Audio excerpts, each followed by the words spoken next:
How do you learn to speak English? In this video, we'll discuss 3 methods for learning to speak English that really work. But before we do, we first need to talk about how humans learn. This is important because if you have some basic understanding of how we learn, you'll be able to distinguish good learning methods from bad ones. So let's begin. The first thing you need to know is that there are 2 types of learning. The first type of learning is called explicit learning or conscious learning. This is the type of learning where the learner knows that he is learning something and also what is being learned. One example of explicit learning is studying grammar. When you listen to an English teacher explaining the past tense, you're learning English explicitly by consciously memorizing how to use the past tense. The second type of learning is called implicit learning or unconscious learning. In implicit learning, the learner doesn't know what is being learned. Oftentimes, he's not even aware that he's learning something. The learning happens unconsciously. One example of implicit learning is listening to a conversation in English. When you listen to a conversation, your main goal is not to learn English, but to understand the conversation. But by doing the activity, you're simultaneously learning English. You may not realize it, but you're learning many aspects of the English language, the sentence structure, the grammar, the vocabulary, and so on. So we can learn English in 2 different ways, either explicitly or implicitly. The question is, which way of learning is better? To answer this question, consider this. Just like there are 2 types of learning, there are also 2 types of knowledge, explicit knowledge and implicit knowledge. Explicit learning results in explicit knowledge, whereas implicit learning results in implicit knowledge. And there's a very big difference between these 2 knowledges. Accessing explicit knowledge requires conscious thought. You have to think about the knowledge in order to use it. This means that if you want to speak English properly, you have to think about English. You have to think about whether to use the past tense or something else. You have to think about how to form a sentence properly. But that's impossible because when you speak, there's no time to think about any of that. In contrast, accessing implicit knowledge doesn't require conscious thought. You don't have to think about the knowledge in order to use it. Think about how you speak your first language. It's pretty effortless, isn't it? You can speak properly without having to think about any grammar rule. That is possible only because your knowledge of your native language is implicit.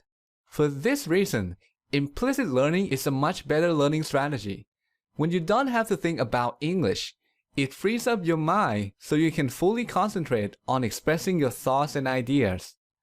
Unfortunately, many English students like to learn English in an explicit manner. Some of them spend time on YouTube watching videos about grammar. What they don't realize is that the knowledge they gain from the activity is explicit knowledge, which is almost useless when it comes to speaking. So let me share with you 3 methods for learning to speak English that really work. I'll give you an overview of them as well as their advantages and disadvantages.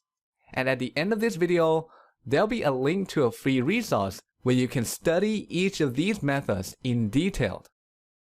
The first method is listening. Just listen to English as much as possible.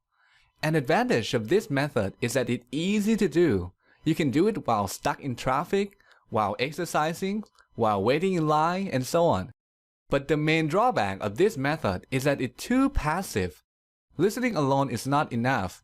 You have to combine listening with some sort of speaking practice. And that brings us to the next method, which is to use English speaking courses that teach English implicitly.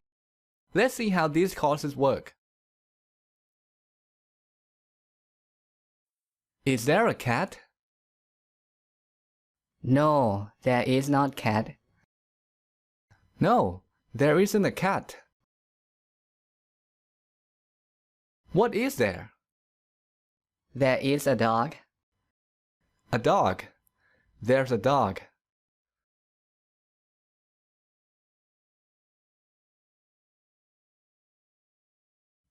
Does Lisa own the dog? No, Lisa doesn't own the dog. No, she doesn't. Lisa doesn't own the dog. Who owns the dog then? Okay, so that's one example. Here's another one. There was a guy named John. He wanted to own a restaurant. Did John want to own a car? No, he didn't want to own a car. No, he didn't want to own a car. What did he want? He wanted to own a restaurant. Well, he wanted to own a restaurant. He wanted to own a restaurant. Who wanted to own a restaurant? Okay, so that's how it works. A key advantage of using a course like this is that you get feedback every time you speak. This allows you to learn and improve quickly. This is great for beginners. By using a course like this, the learner can expect to see significant improvements in a matter of months. But this method has some disadvantages too, one of which is limited learning. When you use a course like this, you get to learn only the words, phrases, and other things that are used in that course. And this is a problem because in order to speak English well, you need to keep expanding your vocabulary. Another problem is that at some point, it's going to become easy for you to practice with these courses, and you will stop improving.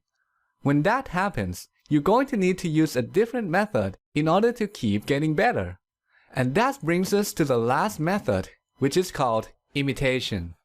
This is a practice where you listen to a conversation or a story in English and then try to tell that story in your own words.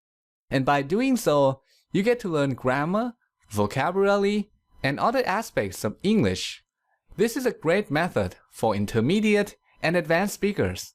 A key advantage of this method is that there are virtually no limits to how much you can learn. The more you practice, the more you learn, and the larger your vocabulary. But the main problem with this method is that it can be difficult for beginners. If right now you can speak English just a little bit, you may not be able to practice imitation effectively.